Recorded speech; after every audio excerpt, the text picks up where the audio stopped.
नमस्कार दोस्तों, क्या वाकई F-35 में एक वास्तविक फिफ्थ जनरेशन के फाइटर जेट वाली खूबियां हैं या यह सिर्फ नाम मात्र का ही एडवांस्ड फाइटर जेट है? इसमें क्या क्या कमियां हैं और कैसे अमेरिका ने स्ट्रेटजी के तहत एक कमजोर फिफ्थ जनरेशन का फाइटर जेट बनाकर दुनिया को बेचा है? क्या अस्त्रा MK2 BVR missile meteor missile से भी बेहतर बनाई गई है? इन्हीं सवालों की फैक्ट बेस्ड डिटेल्स जानेंगे इस वीडियो में। नमस्कार दोस्तों, मेरा नाम है अमित और मैं स्वागत करता हूं आपका अमित अपडेट्स चैनल पर। तो चलिए दोस्तों शुरू करते हैं। पहला सवाल सोरिश जी का है, जो पूछते हैं कि जब फिफ्थ जनरेशन के फाइटर जेट को स्टेल्थी होने के साथ साथ सुपर क्रूज भी करना होता है, जबकि F-35 सुपर क्रूज नहीं कर सकता है, तो फिर यह असली फिफ्थ जनरेशन का फाइटर जेट कैसे हुआ? इसे तो 4.5 जनरेशन का होना चाहिए। सोरिश जी, फिफ्थ जनरेशन के फाइटर जेट में कुछ खूबियां होनी जरूरी हैं। यह स्टेल्थी होना चाहिए, इसमें बेहद एडवांस्ड जैमर्स लगे हो, लॉन्ग रेंज का ASA रडार हो, बेहद सिक्योर्ड कम्युनिकेशन सेटअप हो, एडवांस्ड सेंसर्स का फ्यूजन हो, मिसाइल्स के लिए इंटरनल बे भी मौजूद हो, साथ ही यह सुपर मैन्यूवरिंग भी होना चाहिए। इसकी सिचुएशनल अवेयरनेस अलग ही लेवल की होती है। इनमें से काफी सारी क्वालिटीज F-35 में मौजूद हैं, पर यह 1.6 मैक तक सुपर क्रूज करना तो दूर, महज 1200 किलोमीटर पर आवर की स्पीड से ही उड़ाया जाता है, क्योंकि इससे ज्यादा स्पीड पर उड़ाने से इसके टेल सेक्शन के मेल्ट होने की समस्या सामने आती है। F-22 रैप्टर मैक 1.6 की स्पीड से सुपर क्रूज कर सकता है, यानी इस स्पीड पर इसके इंजन को आफ्टर बर्नर का इस्तेमाल करने की आवश्यकता नहीं होती। आफ्टर बर्नर के इस्तेमाल से फाइटर जेट का इंफ्रारेड सिग्नेचर काफी बढ़ जाता है और लॉन्ग रेंज के IRST सिस्टम्स इसे आसानी से ट्रैक कर सकते हैं। दोस्तों, वास्तविक फिफ्थ जनरेशन के फाइटर जेट और F-35 के बीच के डिफरेंस को समझने के लिए हमें F-35 व F-22 रैप्टर के बीच कंपैरिजन करना चाहिए। पहले बात करते हैं स्टेल्थ की, जहां F-22 रैप्टर का रडार क्रॉस सेक्शन मात्र 0.0001 मीटर स्क्वायर है, तो वहीं F-35 का radar cross section 0.005 metre square है। यानी कि भले ही F-22 आकार में F-35 से बड़ा हो, लेकिन फिर भी यह F-35 के मुकाबले 50 टाइम्स ज्यादा स्टेल्थी है। अब बात करते हैं सुपर क्रूज की, जहां F-22 रैप्टर में दो F-119 इंजन लगे हैं, जिनसे कुल मिलाकर 312 किलो न्यूटन की थ्रस्ट जनरेट होती है,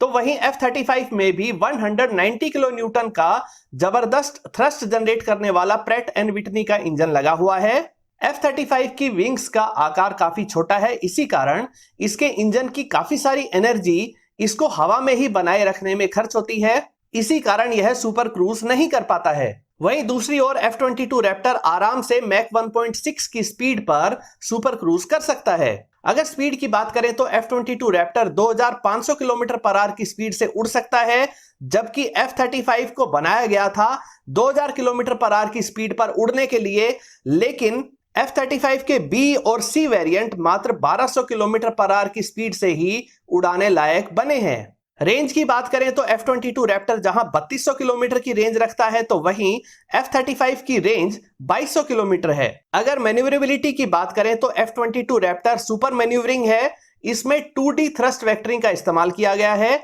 जबकि F-35 लिमिटेड मैन्यूवर्स ही कर सकता है। अगर इंटरनल बे की बात करें तो जहां F-22 रैप्टर एक बार में ही 8 मिसाइल्स को कैरी कर सकता है, तो वहीं F-35 मात्र 4 मिसाइल्स ही ले जा पाता है। कीमत की बात करें तो F-22 रैप्टर बहुत महंगा है, यह प्रति यूनिट $300 मिलियन से भी महंगा है, जबकि F-35 का A वेरिएंट $85 मिलियन में, F-35 का C वेरिएंट $125 मिलियन व F-35 का B वेरिएंट $135 मिलियन प्रति एयरक्राफ्ट की दर से खरीदा जा सकता है। दोस्तों, इस कंपैरिजन से साफ हो जाता है कि जहां F-22 रैप्टर कहीं बेहतर और सुपीरियर फाइटर जेट है, जिसे वास्तविक फिफ्थ जनरेशन का फाइटर जेट कहा जा सकता है, इसी कारण अमेरिकी गवर्नमेंट ने इसको किसी भी देश को बेचने पर प्रतिबंध लगा रखा है। वहीं F-35 लिमिटेड कैपेबिलिटी के साथ F-22 रैप्टर का एक सस्ता सिंगल इंजन वाला विकल्प है, यानी सीधे शब्दों में कहें तो F-35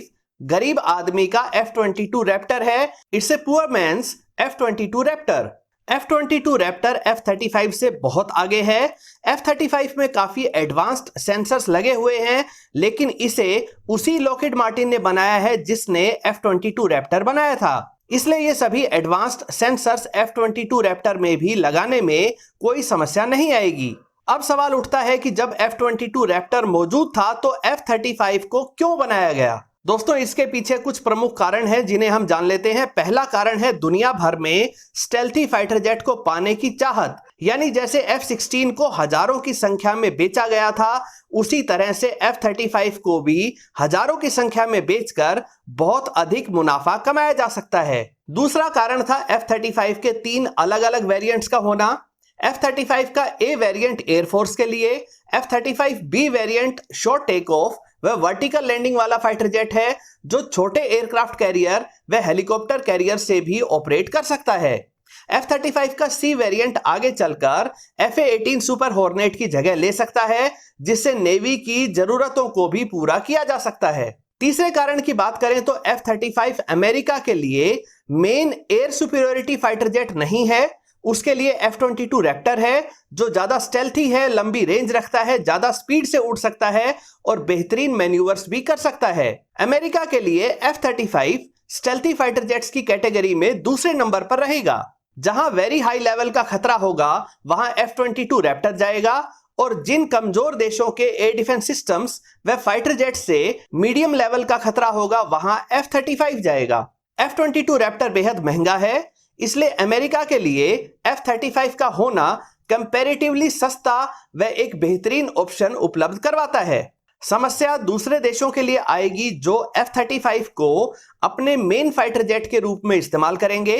F-35 की कम स्पीड, कम रेंज व लिमिटेड मैन्यूवर्स करने की काबिलियत जैसी कमियां भविष्य के एंटी स्टेल्थ क्वांटम रडार्स व S-400 और S-500 जैसे एयर डिफेंस सिस्टम्स के सामने पूरी तरह से एक्सपोज हो जाएगी। दोस्तों, अगर चौथे कारण की बात करें तो दुनिया भर में F-35 को बेचकर एक तरह से उन देशों द्वारा जो लेटेस्ट टेक्नोलॉजी वाले फाइटर जेट्स बनाने की कोशिशें हो रही हैं उसे रुकवा देना ही अमेरिका का मकसद है। जब इन देशों को 80 से 90 मिलियन डॉलर प्रति फाइटर जेट की दर से F-35 जैसा स्टेल्थी फाइटर जेट मिल जाएगा तो वे इसी तरह के प्रोजेक्ट्स पर बिलियंस ऑफ डॉलर लागत वाली रिसर्च एंड डेवलपमेंट करने से पीछे हट जाएंगे। इससे अमेरिकी मिलिट्री को टक्कर देने वाले कंपटीटर्स नहीं बन पाएंगे।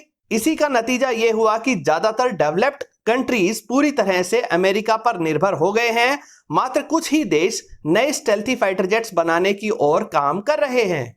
दोस्तों, अगला सवाल सदानाथ जी का है जो पूछते हैं कि क्या अस्त्रा MK2 मिसाइल मीटियोर मिसाइल को रिप्लेस कर सकती है? सदानाथ जी, अस्त्रा MK2 मौजूदा अस्त्रा BVR मिसाइल का एडवांस वेरिएंट है।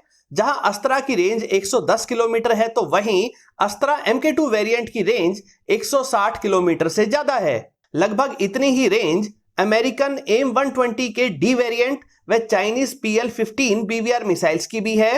हालांकि अलग अलग प्लेटफॉर्म पर इनकी अलग अलग रेंज मेंशन की हुई है। PL-15 की रेंज तो कई जगहों पर 250 किलोमीटर तक भी बताई गई है, लेकिन ट्रेडिशनल ड्यूल पल्स मोटर वाली ये सभी BVR मिसाइल्स एक ही आकार की हैं और लगभग सभी में बराबर सॉलिड फ्यूल का इस्तेमाल हुआ है। इसलिए इन तीनों यानी कि अस्त्रा MK2, AIM-120D व PL-15 की रेंज 160 से 180 किलोमीटर तक ही है। लेकिन ये तीनों BVR missiles meteor BVR missile जितनी कारगर नहीं है। कैसे? ट्रेडिशनल BVR मिसाइल्स के लॉन्च होने पर इसकी मोटर बहुत तेजी से फ्यूल को जलाने लगती है और मिसाइल मैक 4.5 तक की स्पीड तक पहुंच जाती है। उसके बाद फ्यूल खत्म होने पर यह मिसाइल अपने मोमेंटम की वजह से आगे बढ़ रही होती है और ऐसे में अगर दुश्मन का फाइटर जेट लंबी रेंज पर हो तो वहां तक पहुंचते पहुंचते इस मिसाइल की स्पीड कम हो चुकी होती है। इससे इस मिसाइल की मैन्यूवर्स करने की काबिलियत भी काफी कम हो जाती है। अक्सर दुश्मन देश का फाइटर जेट जो काफी दूर मौजूद था वह अच्छे मैन्यूवर्स करके बच निकलता है। भारत के एक अकेले सुखोई 30 MKI पर पाकिस्तानी F-16 ने 4 से 5 AIM-120 BVR मिसाइल लॉन्च की थी, लेकिन सुखोई 30 MKI के ज्यादा रेंज पर होने के कारण वह अच्छे मैन्यूवर्स करने की काबिलियत की वजह से ये सभी मिसाइल्स भी सुखोई 30 MKI को नहीं गिरा सकी। वैसे सुखोई 30 MKI में इजरायली जैमर्स भी लगे हुए थे। वहीं दूसरी तरफ मीटियोर मिसाइल की बात करें तो इसकी रेंज भी 160 से 180 किलोमीटर तक है, लेकिन इसमें थ्रोटेबल डक्टेड रैमजेट इंजन का इस्तेमाल हुआ है, जिस कारण यह अपना पूरा फ्यूल बर्न नहीं करती है। इसके इंजन के हाई थ्रोटल के माध्यम से मीटियोर मिसाइल को उस समय मैक्सिमम स्पीड मिल जाती है जब यह दुश्मन के फाइटर जेट तक पहुंचने वाली होती है। इससे दुश्मन के फाइटर जेट को बच निकलने का मौका नहीं मिल पाता है। मीटियोर BVR मिसाइल की no escape range traditional M120 missile से 3 टाइम्स ज्यादा है।